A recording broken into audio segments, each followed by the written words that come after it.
everybody, in this video we're going to be talking about solving a system of linear equations using elimination with multiplication and addition. Now, the previous video talked about just doing addition, where we take and we combine both of the linear equations with addition, but then we'll get 6x, and then 3y minus 5y is negative 2y equals 29. And that wasn't very helpful because I didn't eliminate a variable. So what I need to do is I need to somehow multiply one of these equations so that by a constant term so that I can eliminate a variable.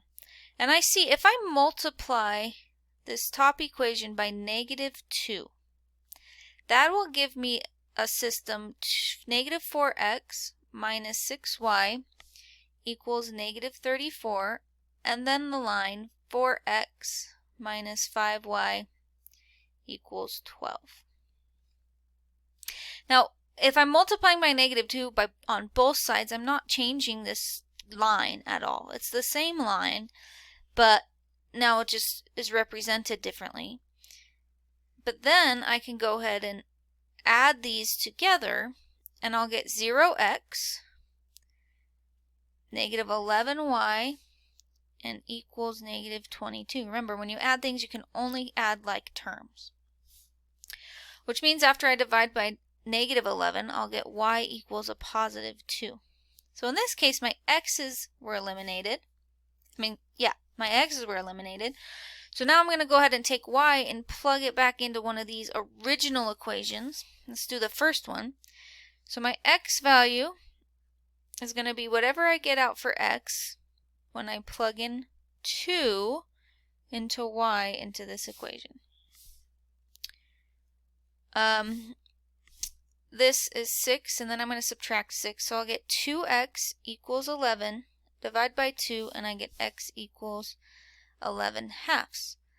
So the point at which these two lines intersect is 11 halves and 2.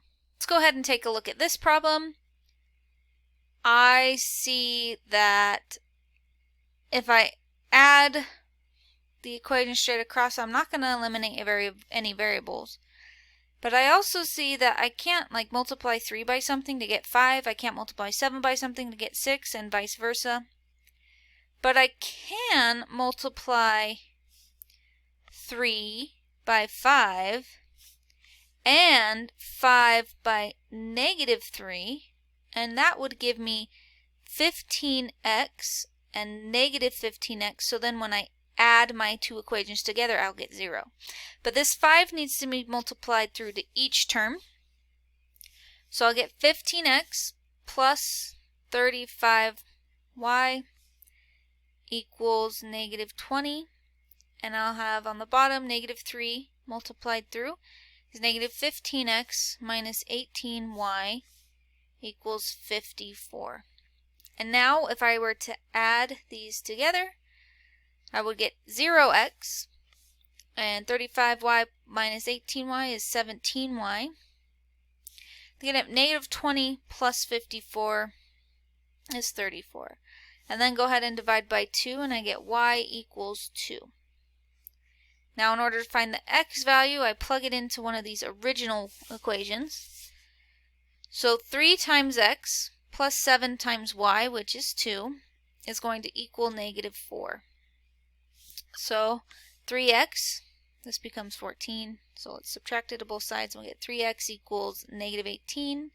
Divide by 3, and we get x equals 6. So our point, or our solution, is 6 and 2. And I also want to go through real quick how we would check this.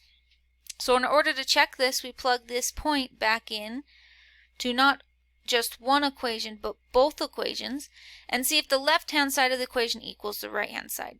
So that would look like this. I'll just set it up. 3 times our x value is 6, plus 7 times our y value, which is 2, equals negative 4.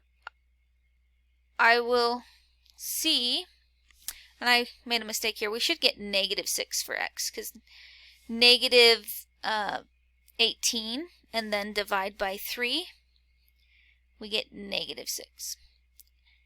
And I knew that I made a mistake. That's why checking was nice, because I had a positive plus a positive, which is just going to be a positive number, and then that's supposed to be equal to a negative number, so I knew something was wrong. So I need to plug in negative 6 for 3, and then 5 times negative 6 plus 6 times 2, and I would see if that ends up being negative 18.